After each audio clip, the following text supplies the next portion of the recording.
اللهم صل على محمد وعلى آل محمد كما صليت على إبراهيم وعلى آل إبراهيم إنك حميد مجيد.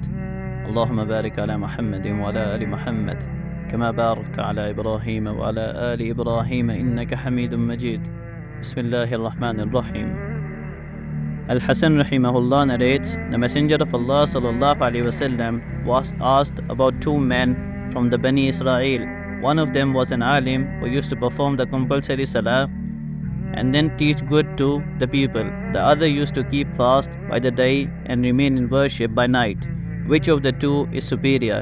The Messenger of Allah sallallahu alaihi wasallam said, the superiority of the alim who used to perform the compulsory salah and then teach good to the people over the worshipper who used to keep fast by day and remain in worship by night is like my superiority over the lowest among you, mentioned by Darimi. Abdullah radiallahu ta'ala anhu narrates that the Messenger of Allah sallallahu alaihi wasallam said, study Quran and teach it to the people, obtain knowledge and teach it to the people. Learn the compulsory injunctions and teach them to the people, because I will be taken away from this world. Knowledge will soon be taken away to the extent that two people will dispute over a compulsory injunction, and they will not find anyone to inform them what is correct. Mentioned by Bayhaqi. Abu Umama al-Bahili radiallahu ta'ala anhu narrates that the Messenger of Allah sallallahu alaihi wasallam said, O people, acquire knowledge before it is taken away and raised. Abu Huraira radiallahu ta'ala anhu narrates that the Messenger of Allah sallallahu alaihi wasallam said, from among the rewards which a person will continue receiving after his death is knowledge, which he taught and conveyed, a righteous child, a copy of the Quran which he left in his state, a masjid which he built, accommodation which he left behind for travelers, a spring or any other water supply which he caused to flow, or charity which he gave in his life and while experiencing good health in such a way that its rewards continue coming to him after his death. For example, he gave something as an endowment, waqf, mentioned by Ibn Majah. Anas radiallahu ta'ala anhu narrates that when the Messenger of Allah sallallahu alaihi wasallam used to say anything, he would repeat it 3 times so that it may be understood. Mentioned by Bukhari. Note, this means that when the Messenger of Allah sallallahu alaihi wasallam said something important, he would repeat it 3 times so that the people may understand it thoroughly. Abdullah ibn Amr ibn al-As radiallahu ta'ala anhu narrates, I heard the Messenger of Allah sallallahu alaihi wasallam saying, when the day of resurrection approaches, Allah Jalla Jalaluhu will not take away knowledge completely from the minds and the hearts. Rather, He will take it away by taking away the ulama one by one. When no alim remains, the people will adopt ignorant people as their leaders. They will be asked questions and they will issue verdicts without any knowledge. They themselves will be astray and they will lead others astray. Mentioned by Bukhari. Abu Huraira radiallahu ta'ala anhu narrates that the Messenger of Allah sallallahu alaihi wasallam said, Allah Jalla Jalaluhu detests the person who is hard-natured, eats a lot, shouts in the marketplaces, remains like a corpse by night, remains sleeping, act like a donkey by day, fully occupied by worldly matters, is fully aware of worldly affairs but ignorant about matters related to the hereafter.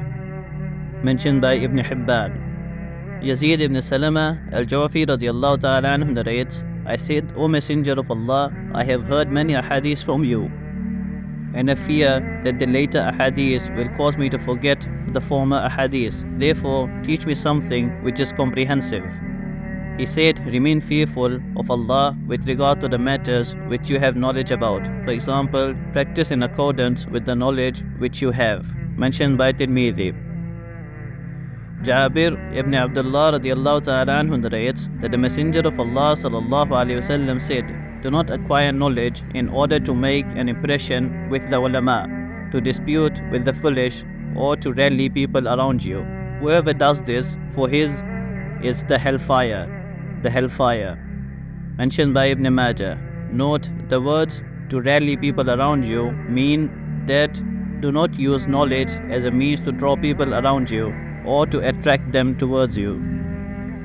Abu Hurairah radiallahu ta'ala anhu narrates that the Messenger of Allah sallallahu alaihi wasallam said, if a person is asked about some aspect of knowledge and he conceals it despite knowing it, Allah Jalla Jalaluhu will bridle him on the day of resurrection with a bridal rein of fire. Mentioned by Abu Dawud. Abu Hurairah radiallahu ta'ala narrates that the Messenger of Allah sallallahu alaihi wasallam said, the similitude of a person who seeks knowledge and then does not convey it to people is like a person who accumulates a treasure and does not spend from it. Mentioned by Tabarani. Zayd ibn Arqam radiallahu ta'ala anhu narrates that the Messenger of Allah sallallahu alaihi wasallam used to say, Allahumma inni a'udhu bika min ilmin la yanfa' wa min qalbin la yakhsha' wa min nafsin la tashba' wa min da'watin la yustajabu laha. O Allah, I seek refuge in you from knowledge, which does not benefit, from a heart which does not fear, from a soul which is never satisfied, and from a supplication which is not accepted. Mentioned by Muslim. Abu Barza al-Aslami radiallahu ta'ala anhu narrates that the Messenger of Allah sallallahu alaihi wasallam said, a person's feet will not be able to move on the day of resurrection until he is questioned about his life and how he spent it, his knowledge and how much he practiced on it, his wealth and how he earned it and how he spent it, and his body and way he used it. Mentioned by Tirmidhi.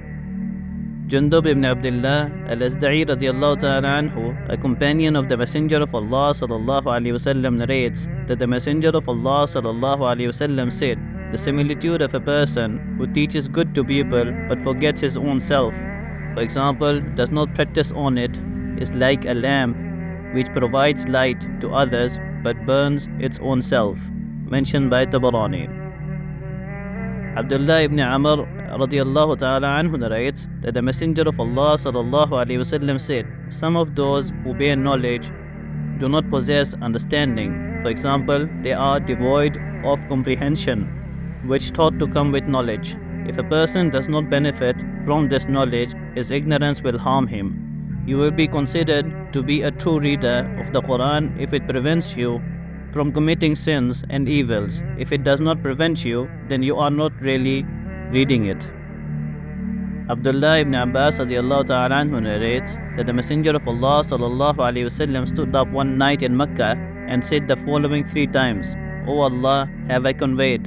Umar ibn al-Khattab radiallahu ta'ala anhu, who used to cry profusely before Allah Jalla Jalaluhu, stood up and said, yes, I make Allah witness to the fact that you conveyed. You urged the people towards Islam, you made full efforts in this regard, and you advised them.